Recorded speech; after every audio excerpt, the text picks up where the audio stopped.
अस्सलामुअलैकुम बिस्मिल्लाहिर्रहमानिर्रहीम। Welcome back to my YouTube channel. आपको अपने चैनल द कुलाची टेस्ट में वेलकम करते हैं। फ्रेंड्स, आज मैं आपके साथ 50-60 रुपए की चीनी से बिल्कुल बेकरी स्टाइल एकदम लच्छेदार मुंह में घुल जाने वाली पतीसे की रेसिपी शेयर करूंगी। व्यूवर्स, मिठाइयों में सबसे महंगी पतीसे की मिठाई मिलती है जो हमें बहुत ज़्यादा एक्सपेंसिव भी पड़ती है और हम सोचते हैं कि ये घर में हम कैसे इजीली बनाएं। तो बिल्कुल 50-60 रुपए की चीनी आप लेकर आए और इतने ढेर सारे पतीसे आप घर पे बना सकते हैं, वो भी बिल्कुल आसानी से। तो बिस्मिल्लाह करते हैं और रेसिपी को स्टार्ट करते हैं। सबसे पहले एक पैन के अंदर हम 4 टेबल स्पून घी शामिल करेंगे और घी देसी हो या फिर नॉर्मल वाला हो, दोनों में से आप किसी का भी यूज़ कर सकते हैं। और इसी घी के अंदर हम 2 कप मैदा शामिल करेंगे। एक ही कप का मेजरमेंट करके हम सारी चीज़ें ऐड करेंगे तो हमारा पतीसा बिल्कुल परफेक्ट बनेगा। 4 टेबल स्पून अच्छे टेस्ट के लिए इसके अंदर हम बेसन शामिल करेंगे और सिंपल मैदा और बेसन को हम इसी घी के अंदर भून लेंगे तकरीबन 10 से 15 मिनट के लिए। और इसकी बुनाई हम बिल्कुल लो फ्लेम पे करेंगे। कलर नहीं आना चाहिए मैदे के ऊपर, बस जब अच्छे से खुशबू आने लग जाए, जैसे हम हलवा पकाते हैं और आटा जब भूनते हैं या फिर मैदा भूनते हैं और अच्छी सी एक खुशबू आने लगती है, जब इसमें से एक अच्छी सी खुशबू आने लग जाए तब आपने फ्लेम को ऑफ कर लेना है। थोड़ी सी भुनाई करने के बाद इसके अंदर हमने हाफ़ टी स्पून इलायची का पाउडर ऐड कर दिया है। वो ऑप्शनल है, अगर आपको इलायची का टेस्ट अच्छा लगता है तो आप ऐड कर लीजिए, वरना इलायची को आप स्किप भी कर सकते हैं। यहाँ पर मैदा हमने 15 मिनट के लिए अच्छे से भून लिया है।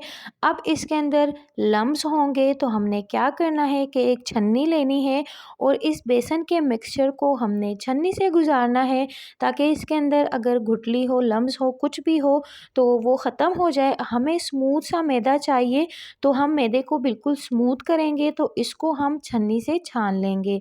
यहाँ पर आप देख सकते हैं सारी गुठलियाँ वगैरह ख़त्म हो गई हैं और मैदा एकदम से स्मूथ हो गया है। इसको हम साइड पे रखते हैं और चलते हैं हम दूसरे पैन की तरफ। इसके लिए हम जो शुगर बनाएंगे उसका आपने बिल्कुल प्रॉपर गौर करना है व्यूवर्स।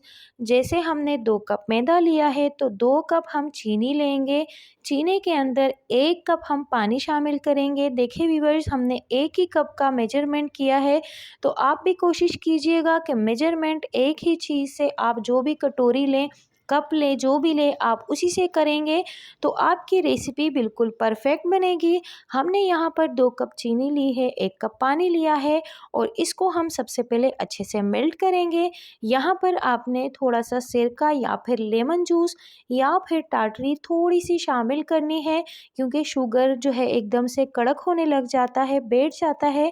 तो आपने इन तीनों चीज़ों में से बिल्कुल पिंच थोड़ा सा, अगर आप लेमन के ड्रॉप्स ऐड करेंगे तो वो भी चंद ऐड करेंगे।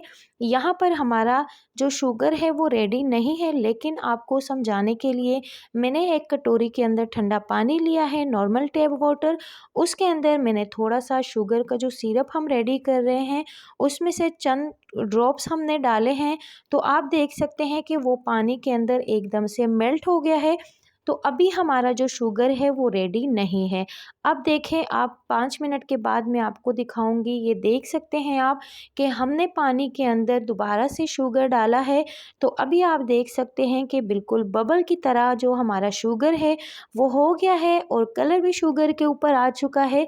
तो यहाँ पर हमारा शुगर रेडी है। अब हम फ्लेम को ऑफ करते हैं और इसको डायरेक्ट लेके चलते हैं हम नॉन स्टिक के पैन की तरफ। नॉन स्टिक के पैन को हमने पहले से ग्रीस करके रखा हुआ है और नॉन स्टिक के पैन के अंदर जब आप इसको डालेंगे तो ये बिल्कुल इजीली नॉन स्टिक के पैन से अलग भी हो जाएगा शुगर।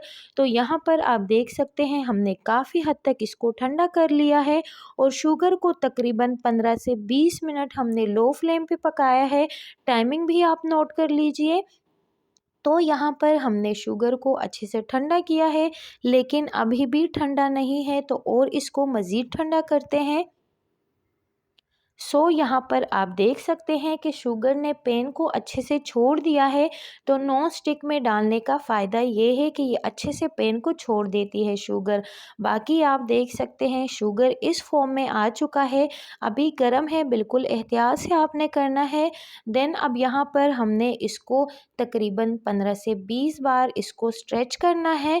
स्ट्रेच करने से ये है कि इसके अंदर एक अच्छा सा लुक आ जाएगा। देन उसके बाद जो भी प्रोसेस करेंगे वो साथ साथ आपको बताते रहेंगे। पतीसा व्यूअर्स बहुत इजी बनता है, लेकिन छोटी छोटी बातों को अगर आप नोट किया करें तो बहुत सिंपल रेसिपीज़ होती है, लेकिन आप जो है छोटी छोटी बातें मिस कर लेते हैं। इस वजह से आपकी रेसिपी छोटी सी टिप्स की वजह से ख़राब हो जाती है। तो इसलिए रेसिपी को स्किप किए बिना देखा करें, ताकि आप भी जो चीज़ बनाएं और ट्राई करें तो आपकी रेसिपी ख़राब ना हो। हमने शुगर को एक गोल वाले तसले के अंदर रख दिया है और इसके ऊपर हमने जो मैदा भुना था वो हमने डाल दिया है। और अब आप देखते जाइए कि हम शुगर को किस तरीके से स्ट्रेच करेंगे, लेकिन इसकी एक भी तार टूटनी नहीं चाहिए। बस आपने इसको मैदे के अंदर कोट करते रहना है और इसको स्ट्रेच करते रहना है। अब तसले के अंदर, ताल के अंदर थोड़ी सी जो स्पेस है वो कम है, तो इसको हम फ्लोर के ऊपर करेंगे। फ्लोर के ऊपर बहुत अच्छे से हो जाता है, तो फ्लोर को अच्छे से साफ़ करके इसको हम फ्लोर पे भी करेंगे। तो आप देखिएगा कि पतीसा बहुत इजी बन जाता है। तो यहाँ पर आप देख सकते हैं कि हम बिल्कुल स्लोली इसको स्ट्रेच कर रहे हैं और साथ में मैदा भी हम लेते जा रहे हैं, मैदे के अंदर कोट करते जा रहे हैं शुगर को। तो देख सकते हैं कि आप पतीसे के अंदर तारे बनना स्टार्ट हो गई है। और इसी के साथ ही व्यूअर्स हम कोशिश करते हैं कि आपके लिए बहुत इजी और बहुत सिंपल रेसिपीज़ लेकर आएँ। ये सारी मेहनत हम आपके लिए करते हैं, तो एक लाइक और एक सब्सक्राइब तो ज़रूर बनता है। तो अगर आप चैनल पे नए हैं सो प्लीज़ चैनल को लाइक ज़रूर किया करें, सब्सक्राइब भी किया करें, बेल आइकन को भी दबाया करें, ताकि हमारे हर आने वाले नोटिफिकेशन आपको टाइम से मिलते रहें। और हमारे चैनल को ज़रूर आपने सपोर्ट करना है। हमारे डिस्क्रिप्शन में आपको हमारी एफबी और इंस्टाग्राम का लिंक भी मिल जाएगा, उसको भी ज़रूर फॉलो करें। अब हम यहाँ पर पतीसे को फ्लोर पे लेकर आए हैं, तो फ्लोर पे बहुत अच्छे से स्ट्रेच होगा। तो इस तरीके से आपने हर जगह से, हर एंगल से इसको स्ट्रेच करना है। दोबारा से मोड़ के इसको आपने वापस करना है और दोबारा से स्ट्रेच करना है, जब तक मैदा ख़त्म नहीं होता और इसकी जो स्ट्रेचनेस है वो ख़त्म नहीं होती, तब तक आपने इसको इस तरीके से करते रहना है। अभी मैं आपको स्लो इसलिए दिखा रही हूँ ताकि आपको अच्छे से समझ में आ जाए। और यहाँ पर आप देख भी सकते हैं कि कितनी ज़बरदस्त तारे और लच्छेदार पतीसा बनना स्टार्ट हो गया है। तारे इसके अंदर कितनी बारीक बन गई है। अब यहाँ पर आप देख सकते हैं कि काफ़ी हद तक स्ट्रेच करने के बाद यहाँ पर आप देख सकते हैं अभी कि पतीसा अभी बहुत मुश्किल से स्ट्रेच हो रहा है। तो बस हमारा प्रोसेस जो है वो सारा कंप्लीट हो गया है। हमारा पतीसा रेडी है, एकदम तार वाला और एकदम मुँह में घुल जाने वाला मज़ेदार तरीके से। तो आपने इस रेसिपी को ज़रूर ट्राई करना है व्यूअर्स, बहुत मज़े का बनता है। बेकरी से लाना भूल जाएंगे अगर आप इसको घर पे ट्राई करेंगे। यहाँ पर आपको दिखाते भी हैं कि कितने मज़े का पतीसा हमारा बिल्कुल कम बजट में और बिल्कुल कम टाइम में हमने रेडी कर लिया है। ढेर सारा पतीसा घर पे बन जाता है बिल्कुल कम शुगर से। आई होप सो कि मैंने आपको अच्छे से समझाया है पतीसा बनाने का तरीका। तो आप देख सकते हैं कितनी बारीक तारे इसकी बनी हैं। एक्स्ट्रा मैदा आपने इसका झाड़ लेना है और मज़ेदार सा पतीसा रेडी है। इसको एक ताल के ऊपर लेके चलते हैं, इसको एक अच्छा सा शेप देते हैं। अगर आपको कोई भी पॉइंट समझ में नहीं आया है तो कमेंट सेक्शन में आप मुझसे क्वेश्चन कर सकते हैं, मैं आपको आंसर ज़रूर करूँगी।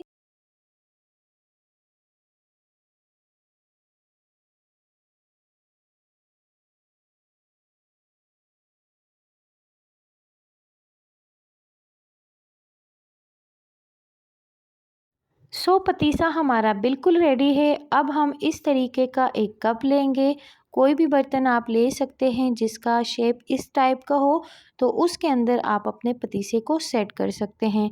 और ये बिल्कुल इजीली कट भी हो जाते हैं हाथों से या फिर किचन सीजर से आपने इसको कट करना है और एक मुनासिब मिकदार के अंदर आप इसको मोल्ड के अंदर सेट कर लीजिए। ज़्यादा आपने इसको प्रेस नहीं करना है, हल्के से नट्स डाल दीजिए, बादाम हो पिस्ता हो जो भी हो वो डाल दीजिए। ऊपर से आपने अपना पतीसा लेना है और उसको ऊपर से डालना है और ज़्यादा आपने प्रेस नहीं करना है वरना इसके लच्छे सारे ख़राब हो जाएंगे। तो इस तरीके से हम इसको कप के अंदर सेट कर लेंगे। और आप यकीन कीजिए व्यूअर्स, थोड़ा टाइम लगता ज़रूर है लेकिन इतनी कोई ये इजी रेसिपी है, इतना इजी बनता है पतीसा कि आपकी सोच है। वैसे ही बेकरीज़ में इतनी महंगे दामों से मिलती है, तो बेकरी से भी अच्छा और सस्ता लच्छेदार पतीसा आप घर पे इजीली बना सकते हैं व्यूअर्स, अगर आप हमारे रेसिपी को फॉलो करेंगे अच्छे से। तो यहाँ पर आप देख सकते हैं कि हमने पतीसे को शेप दे दिया है। दूसरा भी आपके सामने रेडी करते हैं। लच्छे आप चेक कीजिए व्यूअर्स के कितने अच्छे से लच्छे बने हैं पतीसे के अंदर।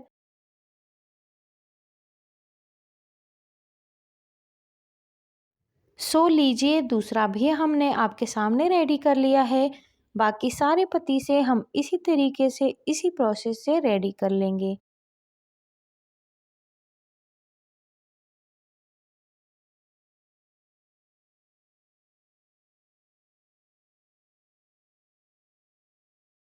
तो लीजिए व्यूअर्स, इतने कम बजट में हमने आपके साथ पतीसे की मज़ेदार सी रेसिपी शेयर कर ली है और इतनी कम शुगर से इतने ढेर सारे पतीसे हमने रेडी कर लिए हैं। तो आप भी इस रेसिपी को ज़रूर ट्राई कीजिए। मुझे कमेंट सेक्शन में ज़रूर बताइएगा कि आपको मेरी रेसिपी कैसे लगी। मिलते हैं किसी और इंटरेस्टिंग सी रेसिपी के साथ। अपना ढेर सारा ख्याल रखिए, मुझे दुआओं में याद रखिए। अल्लाह हाफिज़।